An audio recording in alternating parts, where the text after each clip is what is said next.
육생계 물질에서 비물질 인생계를 찾기 위한 여정에 있어 필요한 것은 육생계와 인생계를 연결해 줄 정신량이에요. 그러니까 일시는 시일로 돌아갈 것인데 없는 것에서 나타난 것이다. 천지창조를 얘기한 것이에요. 그러면 여기서 한번 순수 우리나라 말로 한번 해볼까요? 일이라는 것은 시작도 있지만 일하는 개념이에요. 일하는 개념. 그쵸? 왜? 인기가 인육을 쓰고 인간으로 살아갈 때 육을 건사하려면 어떻게 돼요? 일을 해야 한단 말이야. 육생량으로. 그쵸? 그리고 과연 이게 시작이 됐다라는 얘기예요. 일의 시작의 차원이 나타났다. 없는 것에서 시작됐다. 육생의 차원으로서 볼 수 있는 것이죠. 그러면 이 일이라는 것은 만물을 뜻하는 것이고 결국 이 만물은 육생을 뜻하는 것이에요. 육생은 누가 살아요? 동물이 살아요. 이 동물은 뭐예요? 천기의 원소 지기가 없는 지기의 세포뿐이라 영혼이 없는 것이요. 그래, 인간은 인기가 인육을 쓰고 저는 계속 이걸 되풀이할 것입니다. 인간으로 살아가는 것은 불사불멸 인기가 있고 지수화풍 인육이 있어요. 결국 인기가 그 행위를 다하기 위해서 업소함의 행위를 다하기 위해서 필요한 것은 이 인육이다. 그래서 인육을 쓸 때만이 나의 업을 살 수 있는 기회가 주어진다. 이게 시작된다는 얘기예요. 기회가 주어진다. 그러면 무엇부터 우리는 살아가야 돼요? 인육을 건사시키기 위한 육생부터 시작하려 해야 된다는 것이에요. 육생은 인육을 건사시키기 위한 인육 건사. 영혼은 인기는 배제됐어요. 일단은 인기를 거두어주고 인기를 위한 삶을 살아갈 계제가 아닌 것이에요. 당장 먹고 살기 위해 우리는 그 수렵을 통해 농경을 통해 그쵸? 동물을 기르고 그렇게 나가는 일련의 진화발전의 시간이 있어요. 진화발전. 이거는 내가 진화발전에 대해서는 여기 가지 인하의 본연 여기 들어가서 내가 이거 진화발전에 대한 얘기는 내가 좀 해드릴게요. 인기가 인기로서 그 행위를 다하기 위해서는 인육이 살아있어야 되는 것이에요. 인육이 없으면 저승으로 돌아가 운용의 주체로서 스스로 할 수 있는 일이 아무것도 없다. 인기가 인육을 쓸 때만이 스스로 할 수 있는 행위가 생기는데 그러면 인기가 왜 인육을 쓸 때만이 스스로 할 수 있는가? 이 인육에는 무엇이 있다고 그랬어요? 모공이 있어요. 모공은 털구멍이죠. 인간만이 유일하게 인육에 털이 없어요. 동물들은 영혼이 오기 때문에 사철을 견디기 위해 비계 위에 털을 낳게 해놓은 것이죠. 하지만 인간은 사방을 통해 사계에 따른 삶을 살아가기 위해 무엇이 나타났어? 옷을 입고 사찰을 견뎌 변화를 보기 위해. 그게 추나 추동, 생장, 수장.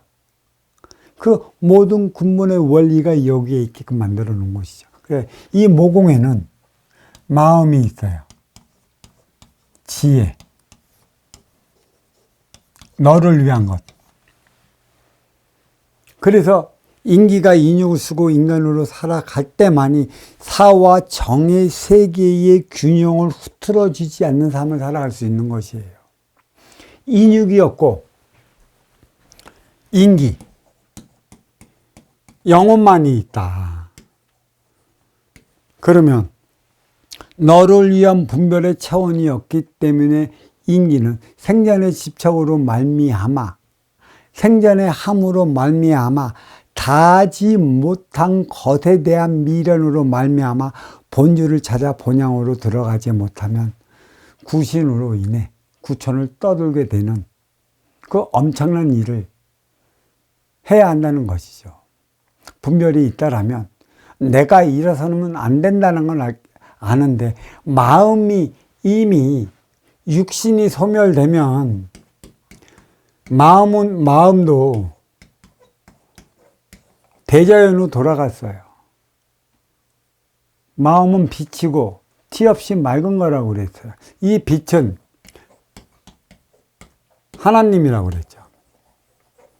하나님이 모든 인간에게 이 빛을 부여를 해준 것이고 이게 바로 마음이고 이 마음은 바로 사랑하며 살아갈 수 있는 사랑의 에너지원이에요. 사랑의 에너지. 근데 이 사랑의 에너지원이 내 육신 안에 있는데 육신이 썩어서 지수화풍으로 들어가면 생각은 나를 위한 것이고 나를 위한 생각에 딱 머물러 멈춰 버렸기 때문에 모든 집착은 그 순간에 멈춰버리는 것이에요.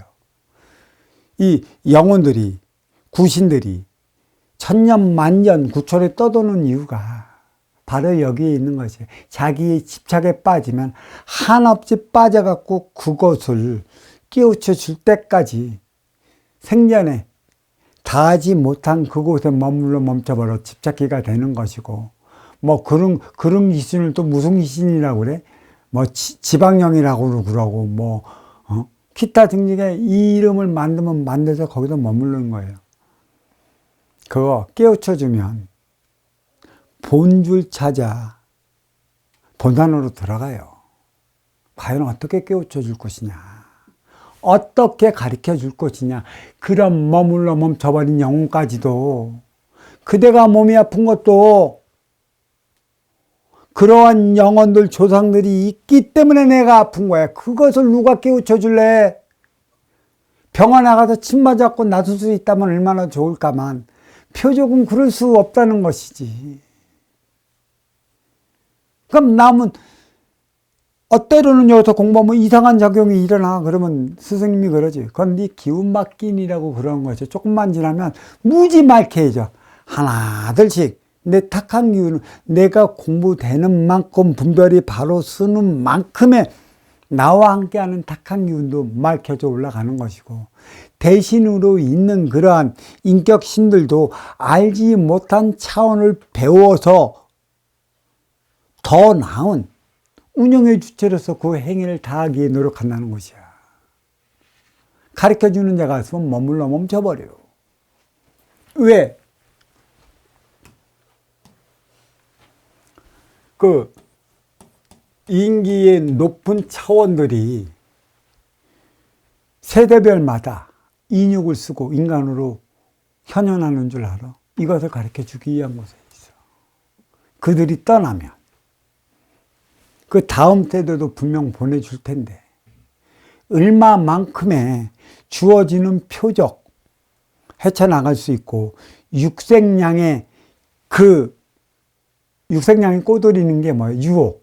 육생량의 유혹에서 벌어지면 인간들의 웃으면서 찾아오는 이들의 그 사악함을 어떻게 이겨낼 것인가. 이 사랑이 뭔지도 모르는 이들이 사악함마저 사랑을 하래. 과연 내가 세력 없이 사악함마저 사랑할 수 있을까?